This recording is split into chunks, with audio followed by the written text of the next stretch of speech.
오늘도 시청해 주셔서 감사합니다. 말을 부적절하게 사용하여 실패하는 사례가 상당히 흔합니다. 이런 발언은 피하세요라고 강조하는 사람들이 많지만 세 가지만큼이나 중요한 사항을 강조하고 싶습니다. 이것을 잘못하면 언어로 인해 큰 문제에 봉착할 수 있습니다. 언어적인 실패를 피하려면 주의가 필요합니다. 언제나 후회하는 말 세 가지. 우리가 말로 인해 어려움에 처하지 않으려면 말을 잘하는 것은 물론이고 특히 자제해야 할 말에 주의를 기울여야 합니다. 그 중에서도 반드시 피해야 할 말은 굉장히 중요합니다. 그래서 저는 사람들에게 이런 발언은 결코 하지 마세요라고 강조하면서 여러 가지를 언급하면 기억하기 어려울 수 있기 때문에 항상 세 가지에 집중합니다. 첫 번째로 자신의 비밀은 언급하지 말아야 한다는 이야기가 있습니다. 이런 주장을 하면 사람들은 종종 다른 관점에서 반론을 제시합니다. 친구 사이에서는 서로에게 비밀을 터놓아야 진정한 우정이라고 생각하는 사람들이 많습니다. 그러나 현실은 다르게 흘러가기도 합니다. 가족 간에도 비밀을 나누고 나서 그 정보가 다른 곳으로 유출되어 가정이 붕괴하는 사례가 발생하기도 합니다. 이런 현상은 세상이 더욱 까다로워지고 있다는 신호일 수 있습니다. 우리가 너만 알고 있어 라고 말할 때 이미 그 비밀은 불안정해집니다. 비밀이 폭로되는 순간 참으로 안타까운 일이 벌어집니다.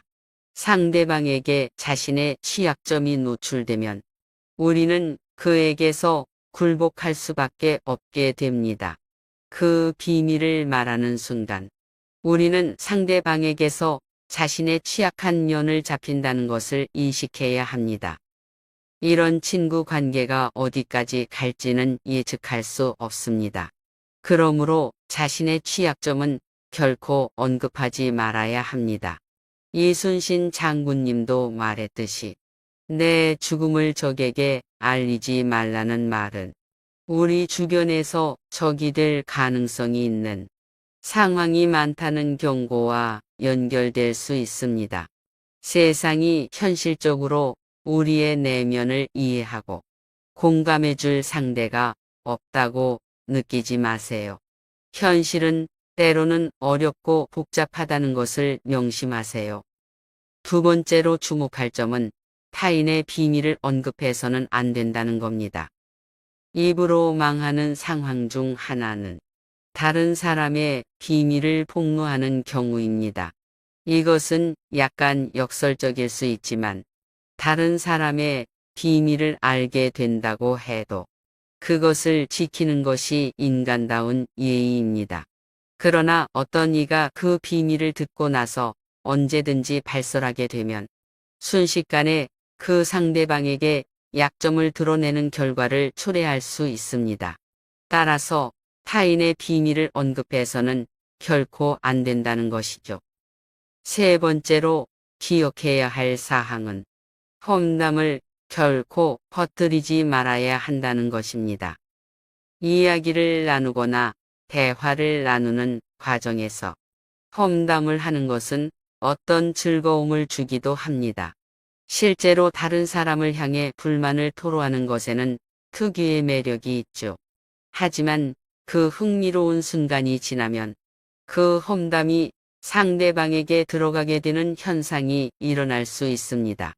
이건 너만 알고 있어라며 상대방의 비밀을 험담한다면 어느 정도 시간이 지난 후에는 그 험담이 상대방에게 노출될 수 있는 시점이 올지도 모릅니다. 결과적으로 그 험담은 부정적인 효과를 내게 되어 그것을 험담의 부메랑 효과라고 일컬으며 결국에는 나 자신에게도 피해를 입히게 됩니다. 그러므로 상대방에게 내 비밀을 누설하지 않을 뿐만 아니라 상대방이 어떤 비밀을 듣게 된다 해도 남에게 얘기하지 않아야 합니다. 이 세 가지를 결코 하지 말아야 할 중요한 사항입니다. 특히 지금은 TMI라는 표현이 많이 사용되는데 너무 많은 정보를 얘기할 필요가 없다는 것이죠. 이 세상이 까다로워지고 예민해진 만큼 알고 있는 것을 지나치게 털어놓지 말고 어느 정도는 과묵해야 한다는 점을 유념하세요. 이런 조심이 필요합니다. 말이 너무 많으면 실수할 가능성이 높아지기 마련이니까요. 말로 스스로를 해치지 않으려면 이 조언을 기억하세요.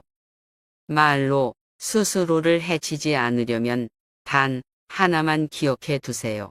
그것은 한 템포 늦게 말하라입니다.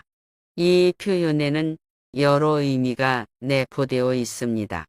어떤 이야기를 하려 할 때 섣부르게 말하기보다는 꼴떡처럼 한번 삼키고 조금 생각한 후에 말하는 것을 의미합니다. 이런 상황은 빈번하게 발생합니다.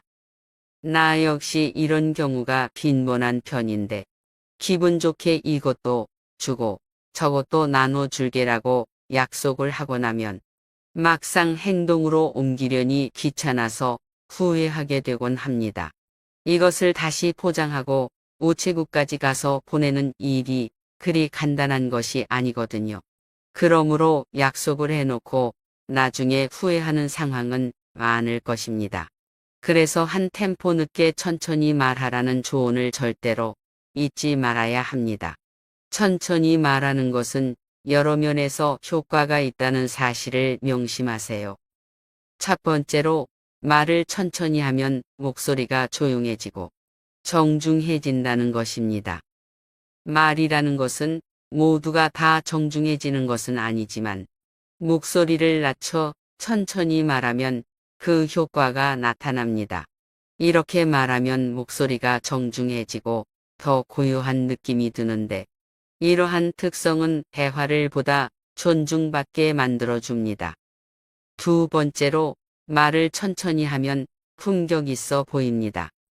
말을 빨리 하는 것은 대개 높은 지위에 있는 사람들에게서 찾아보기 어렵습니다. 천천히 말하는 것은 마치 폼을 잡는 것처럼 보이기도 합니다.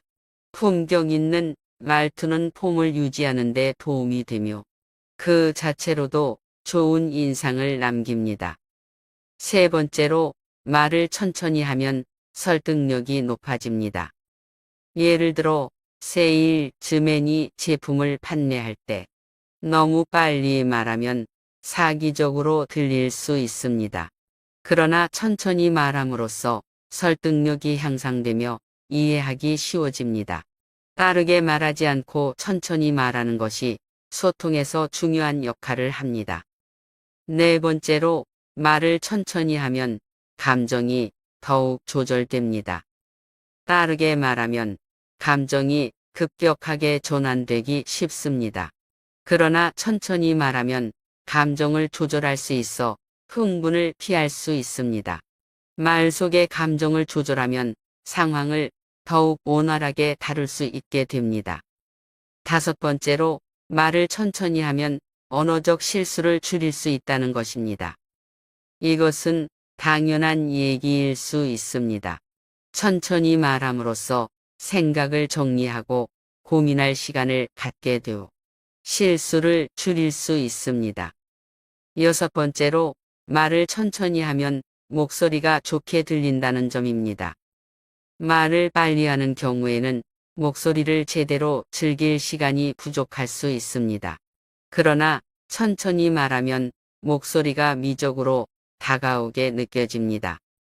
일곱 번째로 말을 천천히 하면 이전에 언급한 여섯 가지 특성이 결합되어 말을 잘하는 능력을 향상시킬 수 있습니다. 따라서 한 템포 늦게 말하기와 말을 천천히 하는 것은 큰 가치가 있을 것으로 생각됩니다. 이 두 가지 습관을 통해 언어적 실수를 줄이고 목소리를 미적으로 다듬음으로써 뛰어난 의사소통 능력을 갖출 수 있기를 바랍니다. 상대방의 마음을 사로잡는 3가지 기술. 말을 잘하려면 입으로 망하지 않을 뿐만 아니라 상대방의 마음을 사로잡는 말을 해야 합니다.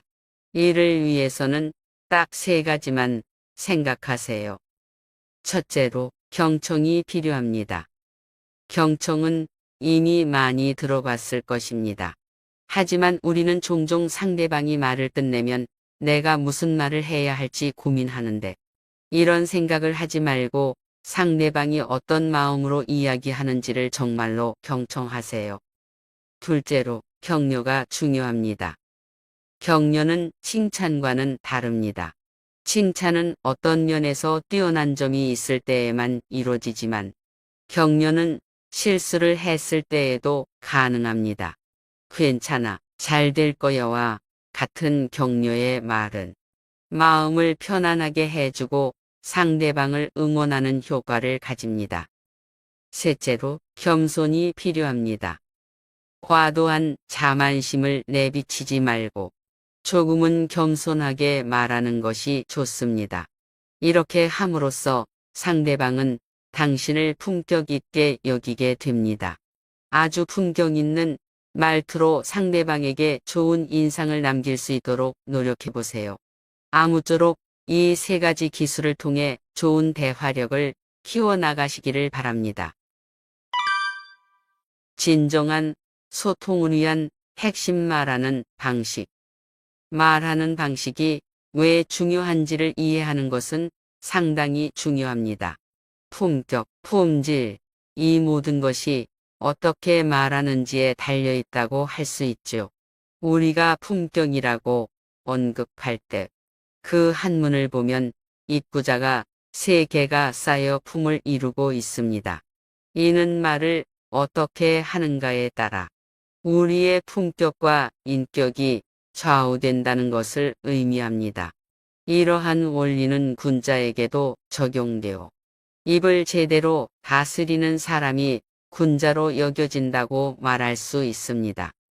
오늘날 우리 사회는 언어의 힘이 강조되고 있는데 어떻게 진정성 있는 멋진 말을 할 수 있는지에 대한 고민을 해야 합니다. 화술은 요령이나 술수를 부리는 것이 아니라 어떻게 진정성 있는 대화를 이끌어낼 수 있는지에 대한 노력의 일환입니다. 품격 없는 말은 많은 문제를 일으킬 수 있습니다. 대화에서도 말을 잘못 선택하면 실망과 오해로 이어질 수 있습니다. 결국 입에서부터 시작되는 말은 신중하게 다뤄져야 합니다. 상대방에게 예민한 화근을 심지 않기 위해서는 말을 꼼꼼하게 다듬어야 합니다. 말을 조심하는 것은 상대방과의 소통을 원활하게 만드는 첫걸음입니다. 상대의 감정과 상황을 고려하며 세심한 언행으로 말을 선택하고 진심 어린 대화를 통해 소통의 질을 높이세요. 감사합니다.